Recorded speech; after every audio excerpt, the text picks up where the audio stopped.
Hello दोस्तों, राधे राधे। देखिए जिन्होंने अपनी बेटियों का कन्यादान किया होगा, बेटियों के बारे में एक बात आप बोलूं, लोग जरूर ध्यान से सुनिएगा, बहुत ही जीवन में मजा आएगा। आप कहीं भी भोजन करने जाएं, देखिए बेटियों के कहीं बारे में भी कितना बहुत आप कुछ भोजन करने जाएं और भोजन में स्वाद न मिले सुंदर आवाज में गा रही है। तो एक बार कह सकते हो, लेकिन निवेदन है, अगर कोई बाप अपनी बेटी की शादी कर रहा है तो वहाँ भोजन में अगर स्वाद ना आए तो कभी मत बोलना। अच्छा लगा हो तो, क्योंकि पिता अपनी पूरी जिंदगी की कमाई वो उस दिन के लिए पूरे जीवन भर कमाता है कि मेरी बेटी अच्छे घर में जाए। और सुनो महाराज, बिटिया शादी में सज धज के तैयार होके जब पहुंचती है ना जयमाला डालने के लिए, मैंने कई पिताओं को देखा है, बेटी रानी बनी बैठी है लेकिन बाप खुद के कपड़े बदलना भूल जाता है। पिता खुद के कपड़े बदलना भूल जाता है। पिता का चेहरा उसी दिन उतर जाता है जिस दिन लाड़ों के लिए यानी कि बेटी के लिए लड़का देख के आता है।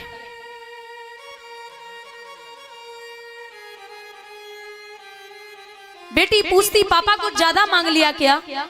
बोले नहीं लाड़ो, ज्यादा नहीं मांगा, लेकिन मैं ये सोच रहा हूं कि आज से चौथे महीने तू दूसरे घर की हो जाएगी। भाई ने अपनी परछाई दे दी। और दहेज में लोगों को क्या चाहिए होता है? क्योंकि लड़के वालों को आप लड़के वालों को घर बेच के या गिरवी रख के भी दे दें तब भी वो यही कहेंगे कुछ ज्यादा नहीं मिल पाया। अच्छा, बिटिया की विदाई पे सब रोते हैं, लेकिन एक ऐसा व्यक्ति रोता है जिसे नहीं रोना चाहिए, और वो है बेटी का भाई। जब तक वो कुंवारी रहेगी तब तक रोज डांटेगा, रोज पीटेगा, मेरे लिए खाना बना दे, मेरे कपड़े धुल दे, रोज लड़ाई करेगा। लेकिन जब बहन विदा होती है ना तो सबसे ज्यादा भाई रोता है। एक व्यक्ति पूछता है कि आज तू इतना क्यों रो रहा है? तो भाई जवाब देता है कि बीरन, जितनी बार लड़ाऊं ना मैं अपनी तरफ से ही लड़ाऊं, जितनी बार लड़ाऊं मैं अपनी तरफ से ही लड़ाऊं, और जब तक मैंने खाना नहीं खाया क्या मजा लिए भोजन कर ले। और अगर मैं बाहर गया ना, बाहर से लेट हो गया तो उसने 50 फोन कर दिए, काम मर रहा है, अरे जल्दी आजा, मुझे भूख लगी है, भोजन करना है। भाई जवाब देता है कि बीरन, आज से न तो कोई लड़ने वाला होगा ना ही कोई मनाने वाला होगा। मैंने यहां तक देखा है बुजुर्गों, बहन की विदा हो जाए यानी कि बहन पराए घर की हो जाए और भाई पे अगर कोई मुसीबत आ जाए तो जो भी होगा ना जेवर वो गिरवी रख के भाई को पैसे चुपचाप भेज देगी।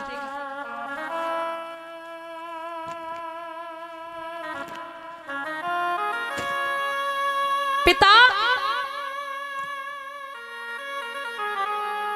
अच्छा, जब घर में लड़की पैदा होती है ना तो लक्ष्मी भाग्य संस्कार लेके आती है, लेकिन जैसे जैसे बढ़ेगी पिता को और मां को चिंता होने लगती है। बाप शादी से 1 महीने पहले देखा होगा, पिता जब बेटी की शादी करता है तो उससे 1 महीने पहले भागेगा, दौड़ेगा, सब काम करेगा, पैसे इकट्ठे कर लेगा जितने लड़के वाले मांगेंगे। लेकिन जैसे ही बिटिया विदा हुई वैसे ही कोने में गिर पड़ता है और कहता, भैया अब हमसे 2-4 दिन बाद मत करना। लक्ष्मी गई वो तो गई, लेकिन मेरे हाथों और पैरों को तोड़ के चली गई।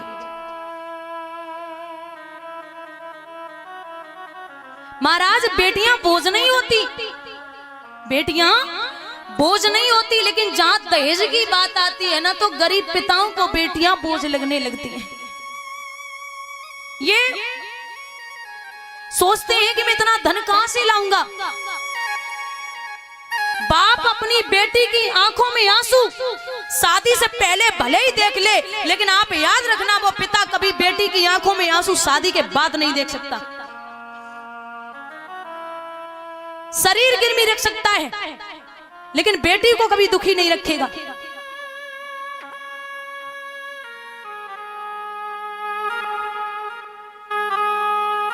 महाराज, बिटिया अगर ससुराल में जाके कुछ अच्छा बना लेना तो सबसे पहले माँ को फोन करती है, मैया आज मैंने ये बनाया है।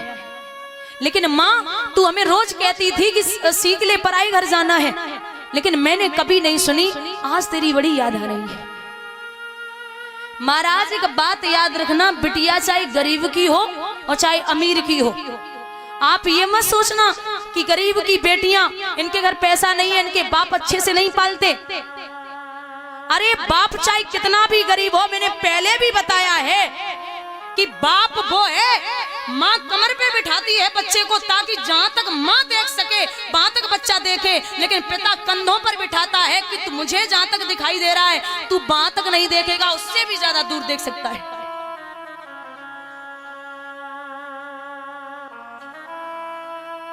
दहेज ने बेटियों को बोझ बनाया है। एक बड़ी अच्छी बात बताऊं, एक गरीब पिता अपनी बेटी की शादी करता है, तो जब शादी हो जाती है, गरीब पिता लेने के लिए बेटी को नहीं पहुंचता, तो बेटी आज पापा को चुपचाप पत्र लिखती है और कहती, पापा आप जब विदा की थी तब से आज तक आपने मुझे याद नहीं किया, तो मैं ये पूछ ही लेते कि बेटी कहाँ है। अरे कुछ बेटियां तो ऐसी होती, भले ही ससुराल में बनी रहे, लेकिन अगर बाप बीमार है तो बेटा नहीं पूछ पाएगा, लेकिन 10-20 बार फोन कर लेगी, पापा आपने दवाई ली, आप ठीक हो ना। इतनी चिंता रहती है बेटियों को। नकली धनवानों की पहचान है, नकली धनवानों की पहचान है खोकार बेटी, और असली धनवानों की पहचान है जिसके घर में सुखी है बहू और बेटी। ओस की बूंद सी होती हैं बेटियां, दामन दिल थाम हो तो रोती हैं बेटियां। एक घर की आन होते हैं बेटे तो 2-2 घरों की आन होती हैं बेटियां। वो गरीब बाप की बेटी पिता को पत्र लिखती है, पापा एक मेरी बात सुन लो,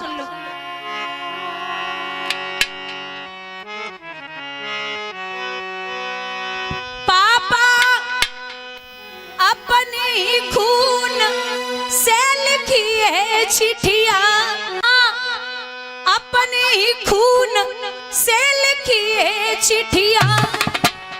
हो पापा मायके को तरह से तुम्हारी बुढ़िया, बबुला मायके को तरह से तुम्हारी बिटिया।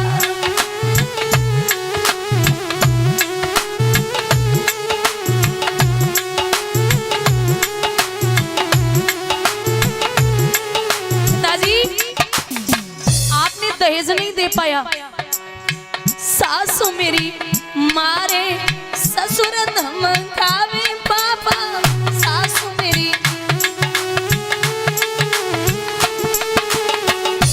पापा ननद दिखावे तेल की कटिया, बबुला ननद दिखावे तेल की कटिया।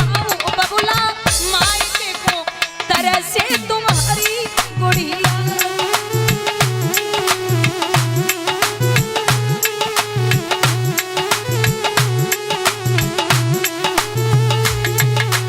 और पिताजी मायके में पापा तुमने कब कब डांटी,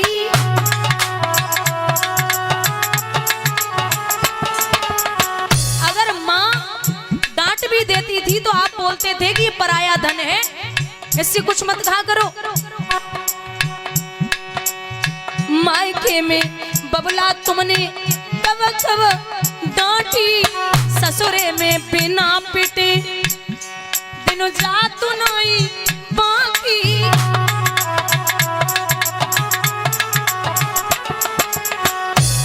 बस थोड़े ही दिन नगी है जब बिटिया, पापा थोड़े ही दिन नगी है जब गुड़िया।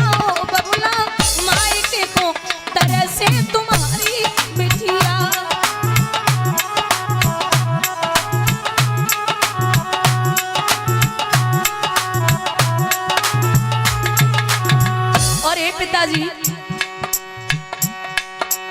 एक बात सुन लो, जिसको बनाया पापा जीवन साथी,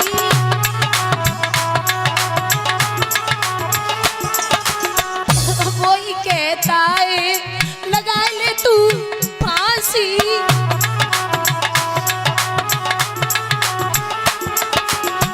जिसको बनाया पापा जीवन साथी, वही कहता है लगा ले तू फांसी।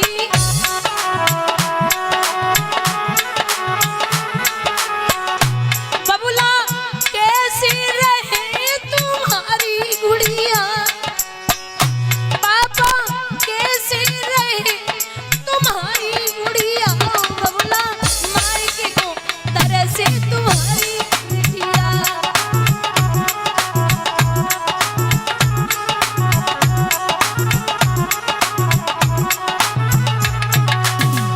और पापा अपनो वचन बबुला भूल मत जइयो,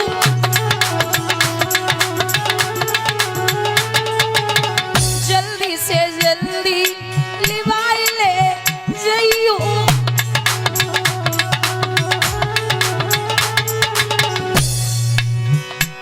बस थोड़े ही दिन नकी है जब बिटिया, पापा थोड़े ही दिन नकी है जब बिटिया, बबुला मायके को तरह से तुम्हारी गुड़िया।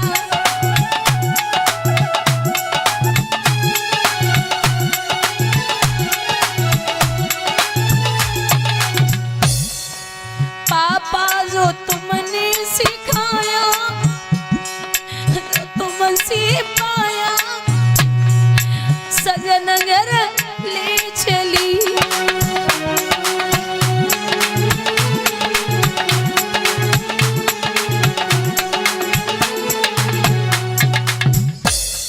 महाराज समझदार होती है ना बेटियां, चाचा ताऊ में कितनी भी लड़ाई हो जाए, शादी के बाद बेटियां भले ही भाइयों भाइयों में यहाँ चाचा ताऊ पिताजी में झगड़ा हो जाए, लेकिन बेटियां कभी आन जान बंद नहीं करती, और करना भी नहीं चाहिए। आप पराई घर की हो, ये भाई भाई तो रोज लड़ेंगे और रोज इकट्ठे खाएंगे बैठ के, लेकिन आप पराई घर की हो, आप कभी भी ऐसी दुश्मनी मोल मत लेना।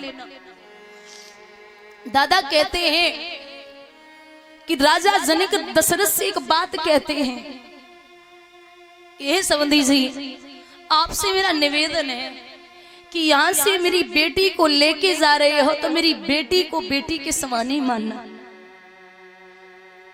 हमारी लाड़ो मेरी जान है। तो दशरथ जी की आंखों में आंसू आ गए और एक बात कही है कि कैसी बात करते हैं। अरे आप तो जानते हैं ना कि हमारा राम कितना संस्कारी है। हमारे यहाँ की रीति, हमारे यहाँ बहु बेटियों को एक समान माना जाता है। आप निश्चिंत रहिए। महाराज विदा किया। चारों भाई जब शादी करके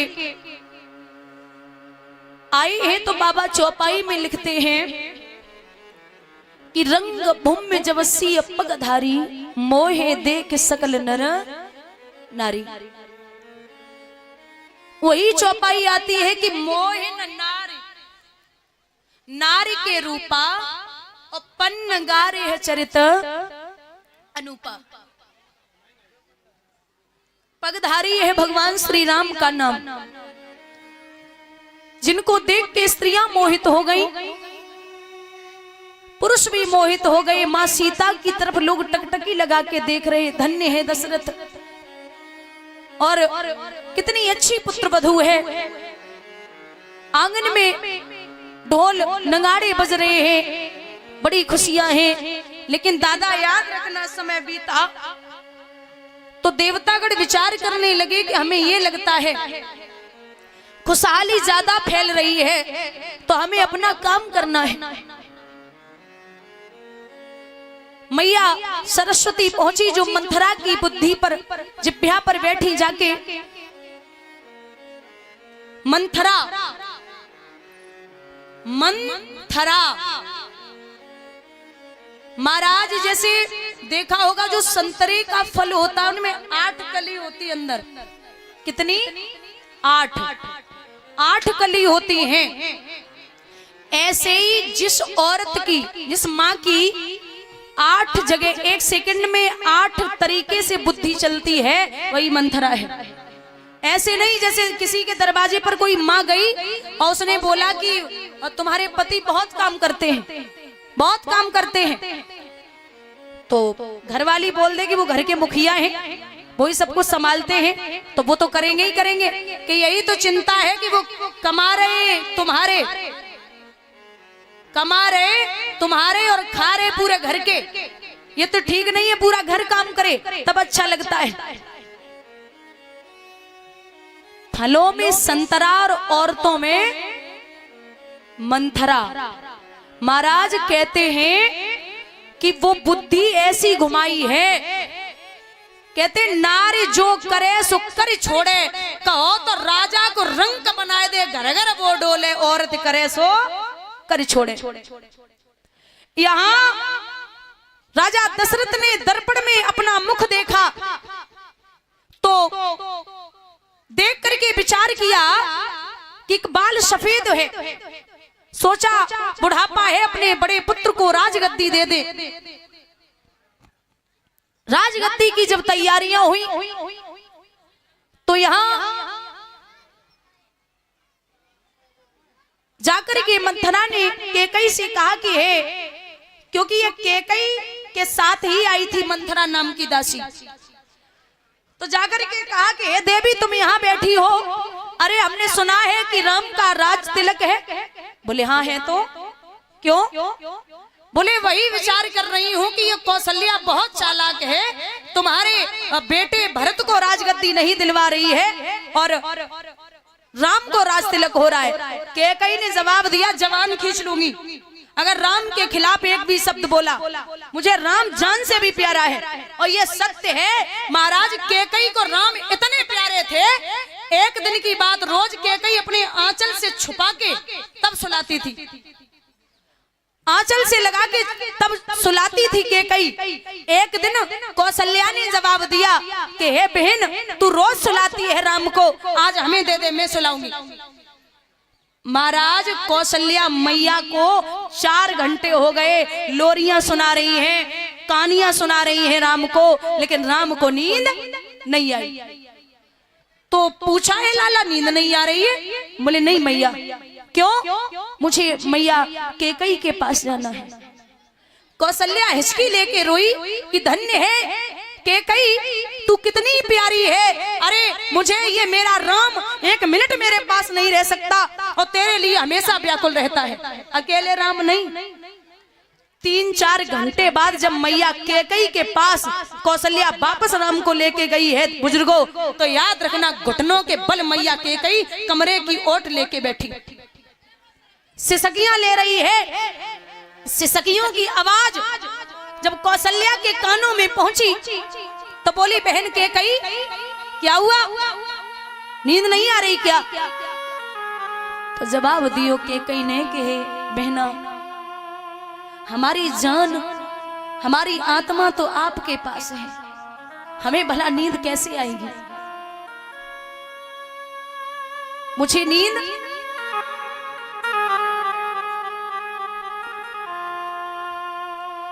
नहीं आ सकती।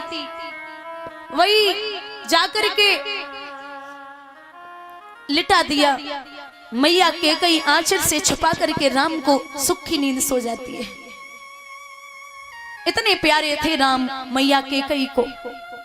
बोलो लोड़ी मैया के पास इसलिए रखती है ताकि तुम्हें लगे वो तुम्हारा ही बेटा है।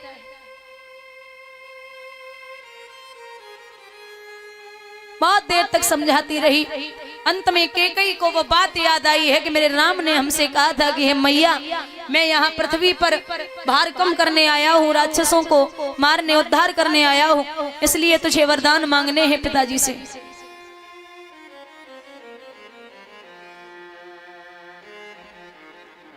भैया कैकेयी कोप भवन में लेट गई।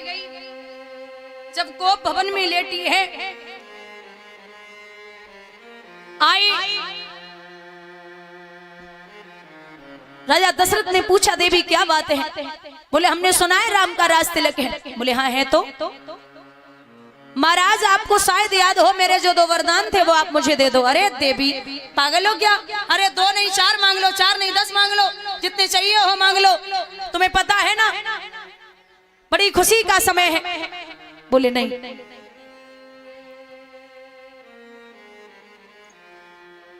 जवाब दिया 2 ही वरदान दे दो। बोले ले लो, ऐसे नहीं, चिकनी चुपड़ी बातें कहकर मुझे अबला को ना बहकाओ, यदि सच्चे हो तो रघुवंशी सौगंध राम की खा जाओ। राम की सौगंध खा जाइए। बोले हे राजा दशरथ मांग लो देवी, सौगंध खाता हूं, आप जो मांगोगी आपको वही मिलेगा।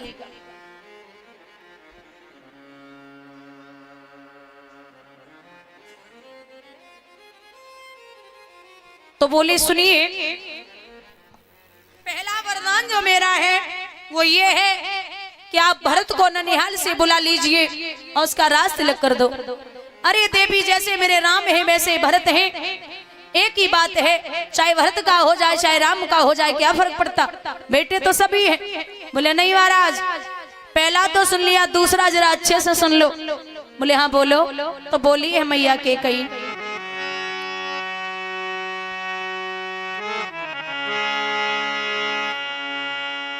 अरे तापस वेश और विशेष उदासी, 14 वर्ष राम बनवासी।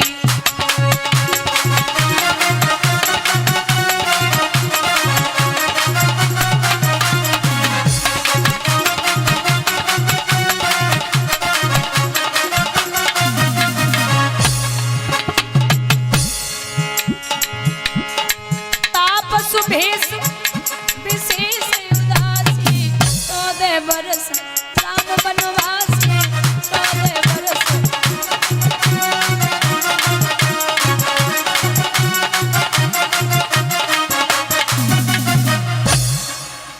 मौका देख के नाचो करो, मने आए तो मने आए सो। अबे बैठ जाओ, हम भजन बोल दे तब नाच लेना है। अभी बैठ जाओ, थोड़ा सा हम भजन बोल देंगे वैसे ही नाच लेना। हाँ भैया ध्यान देना बुजुर्गों, तापस भेष विशेष। दादा तापस तपसी के भेष में विशेष, शेष नाम के अवतार लक्ष्मण, ये जरूर जानी चाहिए, क्योंकि दादा अगर लक्ष्मण बन के लिए न जाते तो मेघनाथ को मारने वाला कोई पैदा नहीं हुआ। मेघनाथ को वो ही मार सकता था जिसने 14 वर्षों तक अपनी पत्नी का मुख न देखा और जो सोया न हो। फिर शंका होती है कि 14 वर्षों का ही वनवास क्यों मांगा? 13 का मांग लेती, 18 का मांग लेती, 16 का मांग लेती। लेकिन महाराज रावण की मृत्यु के सिर्फ 14 वर्ष ही बाकी बचे थे। आई मौत छोड़े नहीं, रहो चाहे देश विदेश, और बिना मौत मरियो नहीं, चाहे बिचरो देश विदेश। मौत का समय जो निश्चित है वो उसी समय पर आएगी, और जिस समय मौत आ जाएगी वो घड़ी न टलने पाएगी। राजा दशरथ बेहोश हो गए। बोले देवी क्या मांग रही हो? होश आई हो तो जवाब दियो। अरे पगली, मेरी जान मांग लेती वो मुझे अच्छा लगता, मेरे मरने की दुआ कर लेती वो मैं बर्दाश्त कर लेता, लेकिन मेरा राम हमसे अलग होगा और बन के लिए जाएगा, कैसे रहेगा? कैकेयी ने जवाब दियो, सुनो महाराज। प्रात होत मुनि भेष धर, जो न राम बन जाए, मोर मरण और रस जरन नप सोचो मन माए। अगर सुबह होते ही राम बन के लिए नहीं गए तो जिस द्वार से राम नहीं निकलेंगे उसी द्वार से मेरी अर्थी निकलेगी, इतना याद रखना। अब राजा फटी फटी आंखों से पत्नी का चेहरा देख रहे। राम ने बचपन में कह दिया था मैया शायद है तू जब ये वरदान मांगेगी तो जीवन में तेरा बेटा तुझे कभी मां नहीं बोलेगा। तो कैकेयी ने बड़ी प्यारी बात कही थी कि हे राम मुझे जरूरत भी नहीं है कि दुनिया मुझे मां बोले। जब पार ब्रह्म परमात्मा मुझे मां बोल रहा है तो दुनिया मां बोले या ना बोले फर्क नहीं पड़ता। बोलिए गोविंद भगवान की। जब तू मुझे मां मान चुका है तो मुझे और किसी से सुनने की जरूरत नहीं है।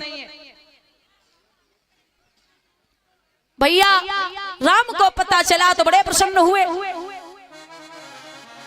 मैया सीता ने कहा ना तो मैं भी चलूंगी। अरे तुम क्या करोगी, जाके यहीं रहो, माता पिता की सेवा करना। एक बड़ी प्यारी बात कही है कि प्रभु आप नहीं जानते अगर म्यान में तलवार न हो या तलवार के लिए म्यान न हो तो वो तलवार अच्छी नहीं लगती। एक बाग में कोयल न हो तो वो बाग अच्छा नहीं लगता। ऐसे ही अगर पत्नी पति के साथ न हो तो पत्नी अच्छी नहीं लगती। मुझे लेके चलिए, मैं भी आपके साथ में चलूंगी। तो जवाब दो है भगवान ने कि नहीं मान रही हो तो चलो, लेकिन हे देवी अगर लखन जान गए तो वो भी नहीं मानेंगे। तब तक लखन का आगमन हो गया। बोले भैया हमें भी ले चलो। बोले पागल हो क्या। तो बड़ी प्यारी बात कहते हैं लक्ष्मण कि जब शरीर से अगर आत्मा निकल जाए तो ये शरीर का काम को नहीं है। और महाराज ऐसे ही अगर आप बन के लिए चले गए तो ये लक्ष्मण यहाँ मिट्टी के समान है, इसका क्या काम है। हाथियों दंत बिन ज्ञान जैसे संत बिन और कामिनियों कंठ बिन लागे छार सुनिए। हाथियों दंत बिन काम ज्ञान जैसे संत बिन और कामिनियों कंठ बिन लागे छार सुनिए। मंदिरों दीप बिन बाग जैसे कूप बिन और प्रजा एक भूप बिन लागे सुनी सुनी है। कायायो वस्त्र बिन सूरमायो शस्त्र बिन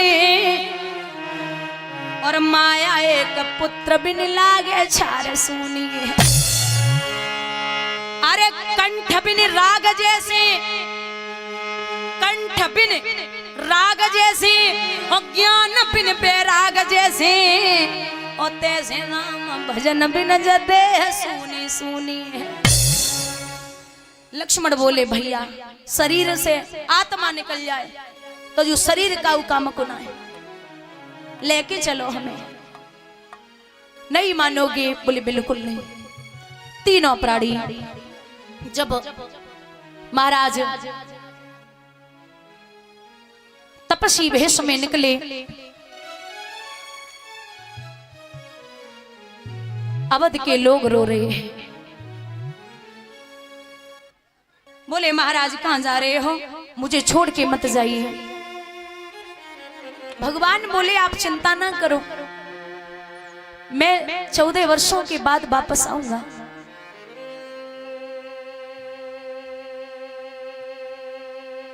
राजा दशरथ को जरा सो होश आयो तो बोले बात एक ही की। राम की बात थी। बोले बात एक ही की, दो और सिधारे जाते हैं, क्यों नहीं जा रहा प्राण मेरा जब प्राणन प्यारे जाते हैं। जानकी जानकी जानकी जाती है। बोले जानकी जाती है, लक्ष्मण मणि लक्ष्य समान मुझे जब ये भी बन को जाते हैं तो राजभवन शमशान। ये तो शमशान है, ये मेरा घर नहीं है। रो रहे हैं। आज प्रजा के लोग आहें भर रहे हैं दादा।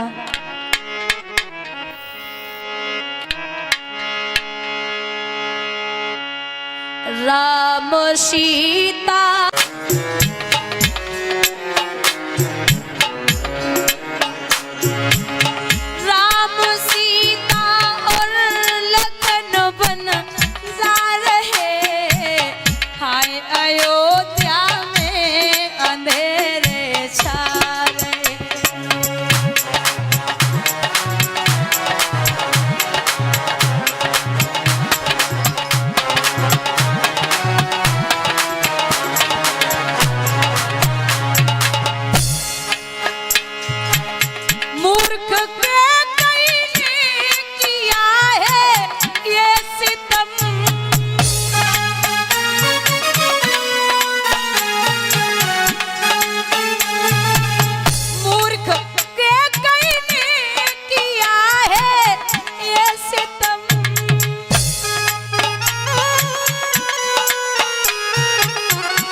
देने की जो सब सुख वो पार।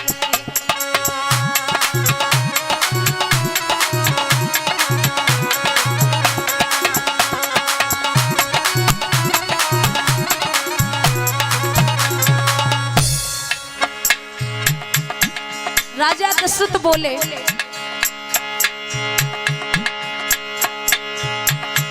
रह सकेंगे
फूल आशाओं के अब मुरझा गए।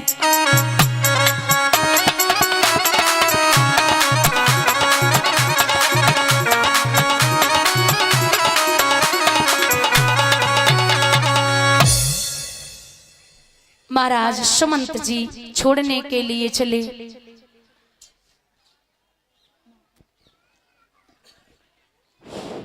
हाँ भैया मेरी आवाज ध्यान पूर्वक सुने।